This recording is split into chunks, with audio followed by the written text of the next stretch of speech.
For just a few moments, I'm taking off this stole, the symbol of ordained ministry. I take it off because I want to emphasize to you the story I'm about to tell is a story about Bill, the person, and not simply the priest. It's a story about an old friend whom I wish was still a friend. But for years I have been puzzled about what happened between, I'll call him Chuck, between Chuck and me. It still troubles me enough that writing this reflection became quite a challenge. It was not the outcome I would have anticipated. Chuck and I easily became friends when I was a seminary student. He was in law school and headed for a fine career. Chuck had a lively personality and he readily made friends. Our friendship stood out as other friends commented. We traveled together. Our families met and enjoyed an extended friendship. I later performed Chuck's wedding. He was a groomsman in my wedding. There could not have been a closer friendship, or so it seemed. I suppose life took over. Careers were launched. I lived in various places, as did Chuck. Each of us plunged into new situations. At first, we communicated often, then less and less. There were no obvious differences between us. We simply had different lives in different places. Or perhaps there was something that I had missed, something I did not understand. A mutual friend alerted me several years ago. In a way I still do not grasp, somehow I had offended Chuck. I reached out with no response. Increasingly, I felt sad and puzzled. Had I done something specific? Or had there been too much silence over too many years? Finally, when my wife died several years ago, Chuck sent a note. It was a thoughtful, nostalgic note. I replied with gratitude, but there was no further response. Hoping to mend the rupture I did not understand, I found Chuck's email address. The mutual friend gave me the email but warned me not to expect much. Indeed, Chuck gave a brief response that basically closed the door. There are many closed doors in our world today. The most obvious ones are political, Republicans versus Democrats, the right versus the left. It has become a troubling practice to reject and not even speak to one's opponents.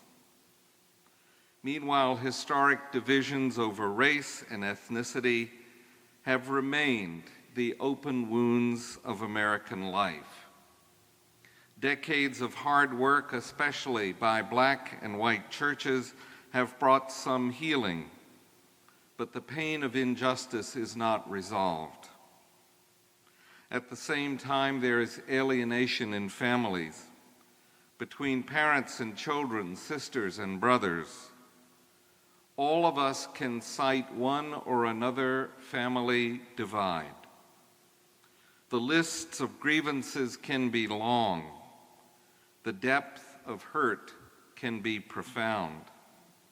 As a priest, I see such situations up close.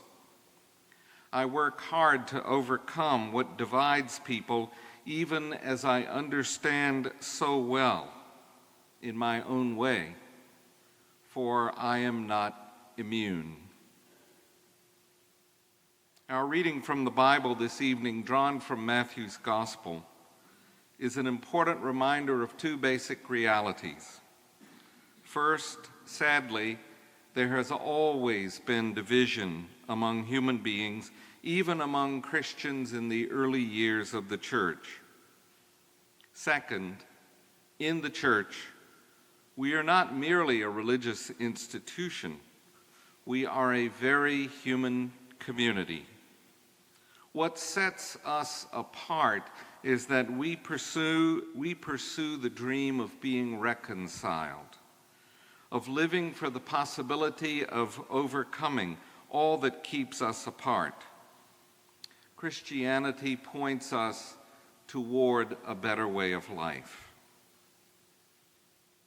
As our reading from Matthew admits, sometimes reconciliation is not possible and not even desirable. For example, we must not be reconciled with abusive or destructive behavior, nor with behavior that steals or takes advantage of others.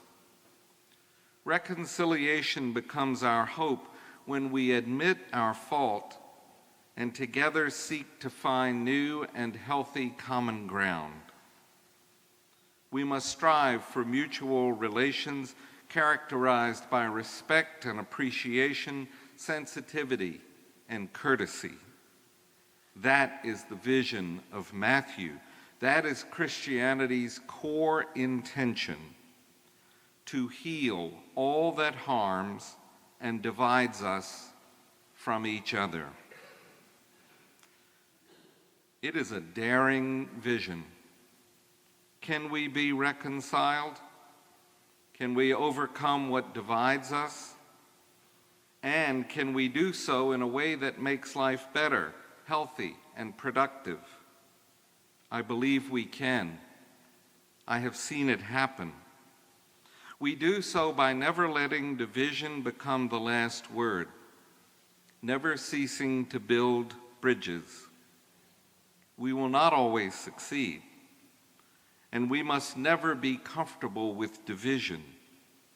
Faith is a journey toward a larger and better life. To live as people of hope, we must reach out as best we can.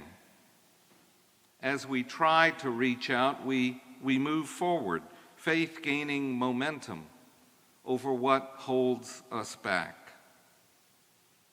So I will try again to reach Chuck. I will make my best effort, regardless of what has brought this gap between us. Who knows?